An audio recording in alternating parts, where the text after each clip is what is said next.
I guess it's finally time to talk about Rise of Skywalker.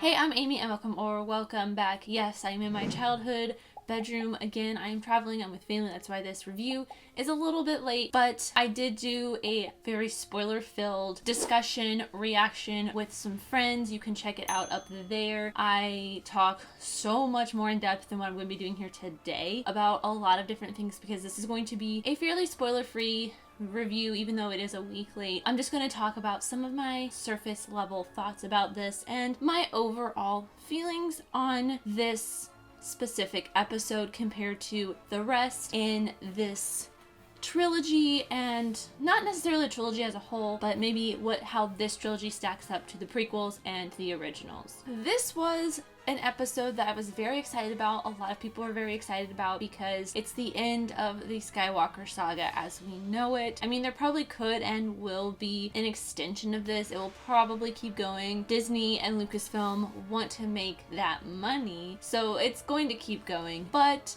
for now, it's over, and honestly, as much flack as this movie has been getting and as much as I will probably give it throughout this review for certain things, I still really enjoyed it, and I feel like it's still a really great send-off to the saga and to these characters that we have loved for so long. And yes, I'm talking about the original three: Luke, Leia, and Han, not necessarily Finn,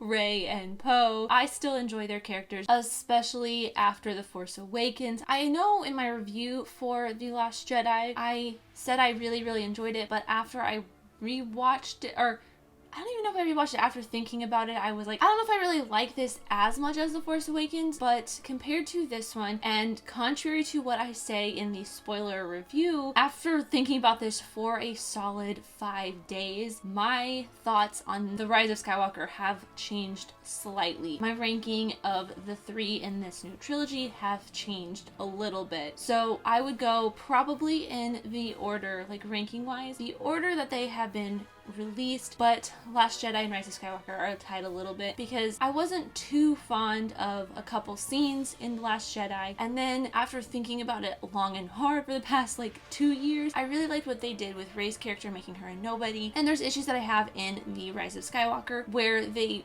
kind of take that and flip it on its head, and I wasn't too fond of that, especially in the moment and afterwards. And I'm still not really fond of what they did with that. I feel like it would have been a lot more powerful if Rey stayed a nobody, and they really could have taken that completely out of the script and just had it be a nobody, and it would have been still just as powerful with everything else that happened. Just taking out this one little thing that really was inconsequential. It was in there only for a connection for Rey to the rest of the films, and I think her being a nobody would have been much more powerful, and it also could have easily lent to more films down the line. I mean, this new plot point still leads to more things down the line, but it's just not something that I feel like was necessary, and it could have been taken out. There are a couple character additions in Rise of Skywalker that I was just, they didn't really do much. They kind of just were there to further the plot along. And what really sucks for me is that they were both female characters, and they were there just to further the plot along for certain points and really did nothing whatsoever. There were also story points that throughout the entire film really were pushed very hard but led to nothing in the end. Like, there's some lines that Finn says and you're like, okay, this could be really big. It could be Finn saying he has feelings for Rey, or he wants to tell her something else, maybe about the mission that they're going on, but they keep bringing it up. Poe brings it up a couple times. They don't ever say exactly what it is. Why was that even a major point of discussion at all throughout the entire film? And it just dragged on. It made the film feel a little bit longer than it already was, even though the end is very heartfelt and joyful and hopeful and everything that you want in a finale of a Star Wars trilogy film. I was still let down a little bit by the lack of cohesion throughout the entire film. There's an entire mission that they go on that doesn't I mean, it makes sense, but it's like, how did these things happen in the past to get to here? Are they gonna give us an entirely new Star Wars story just to explain this backstory like they did with Rogue One and Solo? I don't know. They're kind of stopping doing the Star Wars stories, especially after Solo bombed. Now I just have some kind of really little fun things that I wanted to point out. Lando and Leia, of course, bringing them back, it's just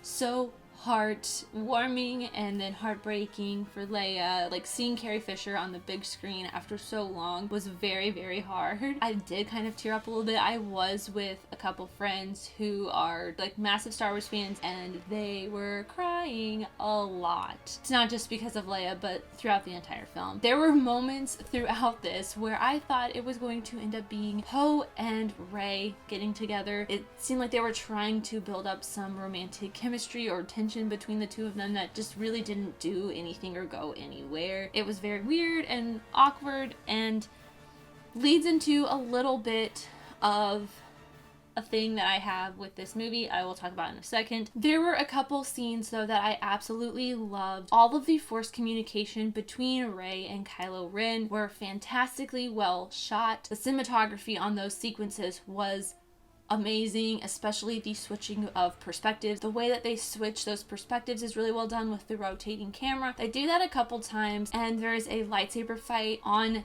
a destroyed Death Star that is fantastic and probably my favorite sequence in the entire film. There's even this Force switch scene where, spoilers, Kylo Ren is fighting the Knights of Ren, and he's not technically Kylo Ren at that point, he's Ben Solo, but Adam Driver is fighting the Knights of Ren, and him and Rey do this lightsaber switch that is so well done, and they use the Force communication. I don't know exactly what it's called, but they use that Force communication to switch the lightsaber over between the two. It reminded me a lot of the fight in Snoke's chamber thing, the throne room in The Last Jedi. Very well done. Very, very great. Finally, the thing that I kind of wanted to bring up a little bit, and I won't talk as much about it as I probably could. I saw on Twitter right before seeing The Rise of Skywalker, my friend Griffin from FilmSpeak mentioned, I'll put the tweet up here if I can remember it, but it's something about like, did anybody notice how much The Rise of Skywalker felt like Harry Potter? And while watching that kind of crept up in my mind, and I found so many comparisons to Deathly Hallows Parts 1 and 2, not just because they're both finales to epic sagas, but between the characters, their journey, their mission, Palpatine and Voldemort, Rey and Harry, the trio as a whole, all of these different things that I could probably go on for hours and hours talking about. If you want to see me talk about that, let me know and I'll maybe do a special bonus Patreon video for all patrons. I probably will go see this movie again and just write down all of the different things that I see Harry Potter. That's just something I wanted to point out. So thank you, Griffin, for putting that in my head, because now I can't unsee it, and honestly, it doesn't make me hate or love the film anymore either way. It's just something that connects two of my favorite worlds together. It's not a big deal. So my final thoughts overall on this though, as much as I have things that I really did not like about this movie, plot-wise and character-wise, I still really enjoyed myself, and it does what a Star Wars movie does best, is give you hope, and it's fun, and it has the lightsaber fights that you want, the character moments that you want. So I did really enjoy myself. I would give it like a 3 out of 5, maybe 3.5. On the spoiler review, I gave it like a 6.5 out of 10, which I think I was the lowest score out of the 4 of us. Then that was like a heat of the moment right after watching it, being very annoyed at some of these plot points. But after giving it a couple days to think about it, I really, really enjoyed it. And I kind of raised that up to maybe a 7 out of 10 now. It's still a 3 out of 5 to me though. For my rewatch score, I would definitely add this to my collection. You know me, you know that if there's a series, even if I don't like the movie Fantastic Beasts, I will still purchase it and add it to my collection because I'm a completionist on series like that. I probably would rewatch this over and over again, so it is worth adding to my collection, even if I did not like it. I own all of the prequels and I still watch them on occasion. It's still pretty fun, and I understand all of the hate that it's getting from people because I feel that the exact same way, but at the same time, I still had a lot of fun and it still felt like a Star Wars movie to me. So I think that's where I'm going to leave this. Let me know your guys' thoughts in the comments down below. Whether you liked it or not, let me know. Let me know your ranking in this Star Wars trilogy or the trilogy as a whole. I would probably put this above the like prequels. So let me know your guys' thoughts, rankings in the comments down below. But thank you guys so much for watching. I really truly do appreciate you. Whoever you are, let me know here in the comments down below. And let's be friends if you enjoyed this video. And subscribe if you're new, because I will tell you these movies, TV shows, linking with mystery, all that fun stuff. And I'll see you next time. Bye.